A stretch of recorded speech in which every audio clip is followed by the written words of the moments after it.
일본에서 지진이 났는데 부산에서도 진동이 감지됐다고요? 그 한 줄 뉴스가 지나갔지만 사실 그 안엔 지구의 거대한 경고 신호가 숨어 있습니다. 오늘 영상에서는 왜 일본 지진이 한반도까지 감지됐는지, 그리고 이 현상이 앞으로 우리에게 어떤 의미인지 과학적으로 하지만 쉽고 생생하게 풀어드릴게요. 1. 일본 지진의 규모와 진앙지. 10월 8일 오후 3시 40분 일본 규슈 남쪽 해상에서 규모 6.0의 강진이 발생했습니다. 진원의 깊이는 20km, 즉 지하 깊숙한 곳에서 엄청난 에너지가 한순간에 터져 나온 거예요. 문제는 이 에너지가 단지 일본만의 문제가 아니었다는 겁니다. 우리나라 부산, 울산, 제주 남부 지역에서도 기상청 지진계가 미세한 진동을 포착했죠. 사람은 느끼지 못했지만 지구는 분명히 흔들리고 있었다는 의미입니다. 일본 지진이 한반도까지 오는 이유, 수백 킬로미터 떨어졌는데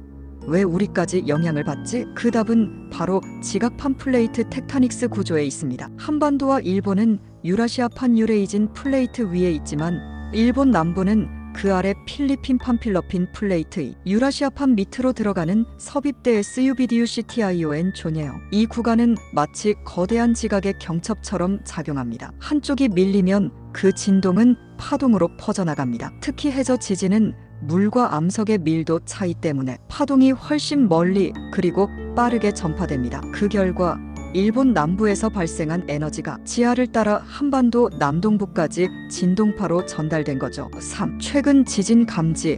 단순한 우연이 아니다. 기상청에 따르면 최근 한 달간 일본 대만 필리핀 해역에서 규모 5.0 이상 지진이 7회 이상 발생했습니다. 이 지역은 모두 판의 경계부, 즉 지각이 늘 뒤틀리는 지역이에요. 게다가 태풍이 지나간 직후엔 기압이 떨어지고 바닷물의 무게가 변하면서 지각판에 미묘한 압력이 가해집니다. 이게 지진의 방아쇠를 당기는 역할을 하기도 해요. 이번 일본 지진도 태풍이 지난 며칠 후 발생했죠. 기상청은 이를 기후와 지각의 복합적 상호작용으로 설명했습니다. 즉, 지금 우리가 보는 건 단순한 자연현상이 아니라 기후변화가 지진 패턴까지 바꾸고 있는 과정이라는 겁니다. 4. 한반도는 안전지대일까? 많은 사람들이 말하죠. 한국은 지진 거의 없잖아. 하지만 통계는 다르게 말합니다. 지난해 국내 지진 발생 횟수는 78회. 그중 규모 3 이상 지진도 5회나 있었어요. 규모는 작아도 빈도는 꾸준히 늘고 있습니다. 이는 단순한 자연의 움직임이 아니라 동아시아 전체의 지각 균형이 서서히 변하고 있다는 신호예요. 일본에서 강진이 나면 그 파동이